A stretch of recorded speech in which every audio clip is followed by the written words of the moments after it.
नमस्कार छात्रों। आज हम महाराजा गंगा सिंह विश्वविद्यालय बीकानेर के बीए पाठ तृतीय भूगोल प्रश्न पत्र द्वितीय का बारे में चर्चा करेंगे। सर्वप्रथम हम यह जानेंगे कि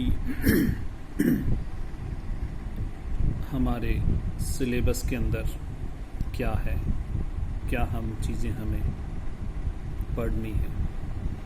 जैसा कि आप जानते हैं, भूगोल के अंदर 2 प्रश्न पत्र होते हैं और एक प्रायोगिक परीक्षा होती है। बीए पाठ तृतीय में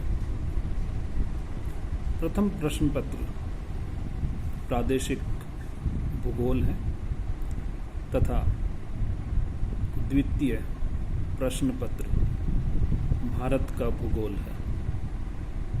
आज हम भारत का भूगोल द्वितीय प्रश्न पत्र के बारे में चर्चा करेंगे। यह प्रश्न पत्र 3 घंटे का होता है, जिसके पूर्णांक 75 अंक होते हैं। इस प्रश्न पत्र के कुल 3 खंड होंगे। खंड अ में 10 प्रश्न होंगे।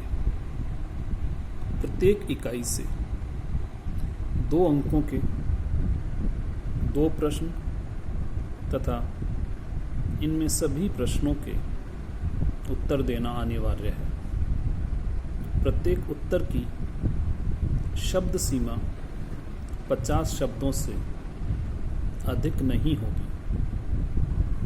खंड ब में प्रत्येक इकाई में से 2 प्रश्न पत्र सहित 2 प्रश्न सहित कुल 10 प्रश्न होंगे।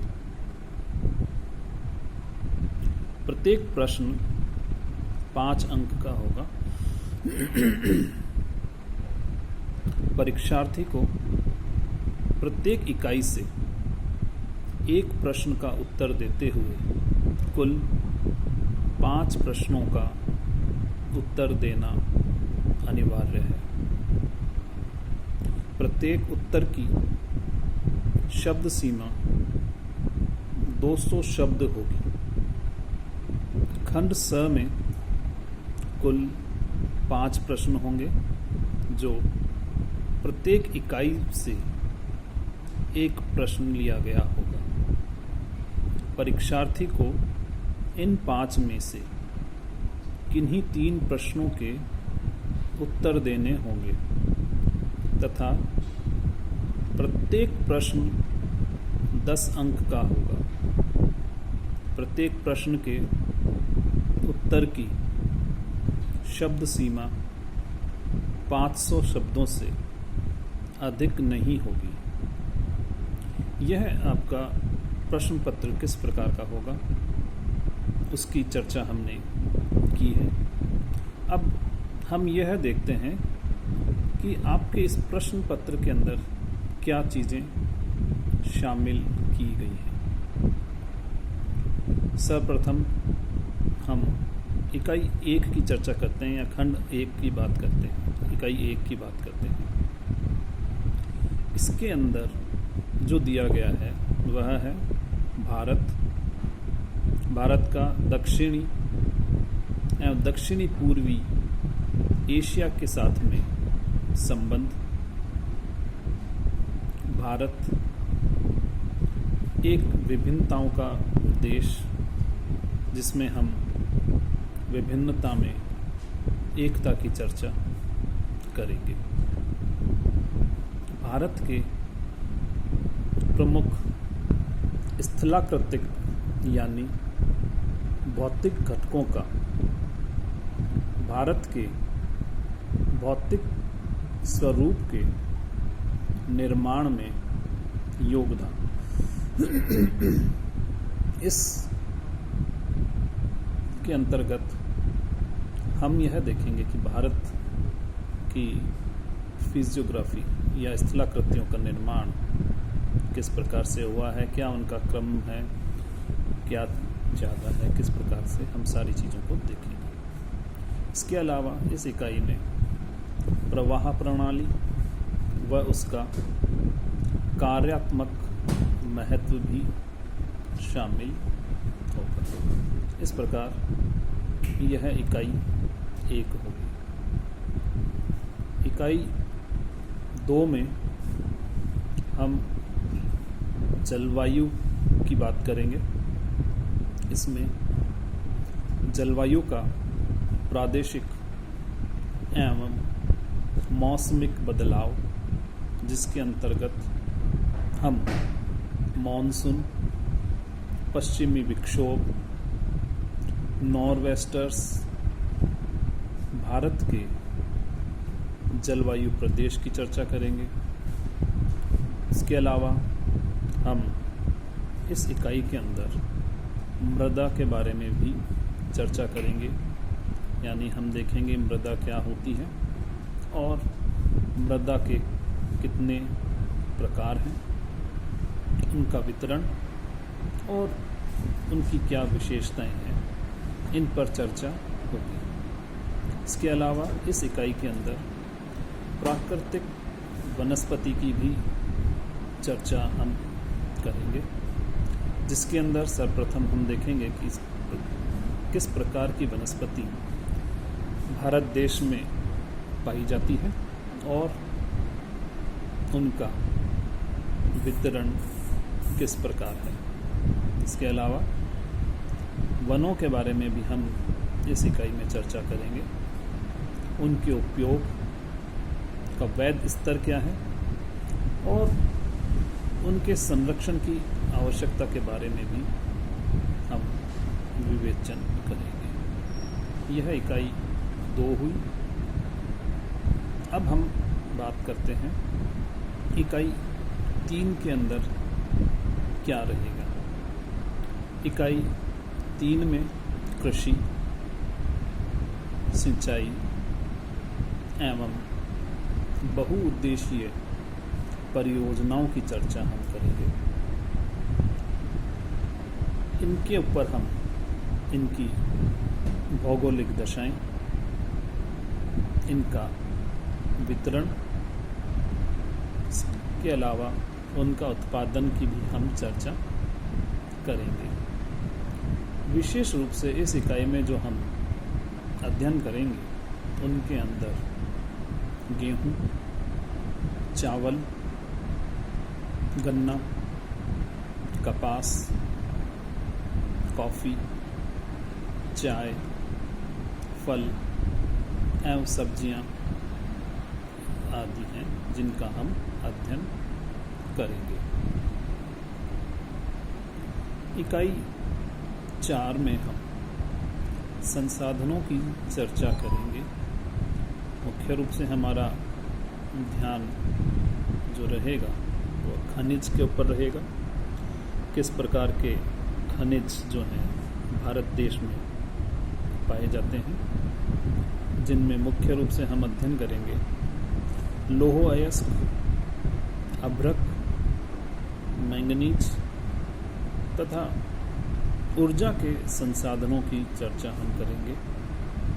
इनके अंदर कोयला, पेट्रोल, जल विद्युत, आणविक ऊर्जा की विवेचना हम करेंगे। इस इकाई में हम उद्योगों के बारे में भी चर्चा करेंगे। जिन प्रमुख उद्योगों की हम चर्चा करेंगे वे हैं लोहा एवं इस्पात, कपड़ा, सीमेंट, रासायनिक उर्वरक, कागज एवं लुगदी उद्योग। इनके अलावा संसाधनों की चर्चा हमने इस इकाई में की, उद्योगों की चर्चा की। अब इन्हीं से जुड़ा हुआ एक महत्वपूर्ण भाग होता है यातायात का। किस प्रकार से यातायात संसाधनों के दोहन, उद्योगों के विकास और इसमें सहायक होते हैं, इसकी चर्चा करेंगे। भारत में हम रेल, सड़क, वायु और जल मार्गों की चर्चा इस इकाई के अंतर्गत की जाएगी। अब हमारी अंतिम इकाई आती है, इकाई 5। यहाँ हम भारतीय अर्थव्यवस्था का बदलता स्वरूप जो है उसकी चर्चा करेंगे। इसके अंतर्गत पंचवर्षीय योजनाओं में कृषि का विकास किस प्रकार से हुआ, हरित क्रांति कृषि के विकास में एक महत्वपूर्ण पायदान था, उसकी हम चर्चा करेंगे। और इस डिबेट के ऊपर भी हम बातचीत करेंगे। हरित क्रांति बनाम परंपरागत कृषि के ऊपर भी हम विवेचना करेंगे। इसके पश्चात भारत में कृषि का प्रादेशिकरण, इस पर भी चर्चा होगी। कृषि प्रदेश और इसकी कृषि विकास योजनाओं में सार्थकता के बारे में भी विवेचना की जाएगी। तत्पश्चात जनसंख्या जो एक महत्वपूर्ण संसाधन है और किसी भी देश की आर्थिक गतिविधियां जनसंख्या के बिना ना तो संभव है और जनसंख्या के लिए ही कुछ भी कार्य किया जाता है। इसलिए हम भारत के भूगोल के अंदर जनसंख्या का भारत के अंदर स्थानिक वितरण एवं उनका घनत्व के बारे में चर्चा करेंगे। इसके अलावा हम यह जानते हैं कि जनसंख्या हमारी बेहद तीव्र गति से बढ़ रही है, इसलिए जनसंख्या विस्फोट का आर्थिक और सामाजिक पहलू क्या है, इसके ऊपर चर्चा करेंगे। अंत में हम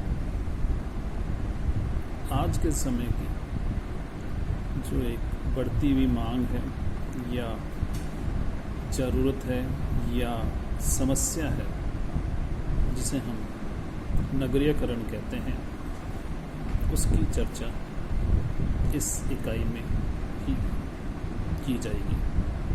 इस प्रकार यह आपका भारत का भूगोल जो है उनके बारे में हम चर्चा इस पेपर के अंदर, इस प्रश्न पत्र के अंतर्गत करेंगे। आगे हम इनकी विस्तृत जानकारी लेंगे।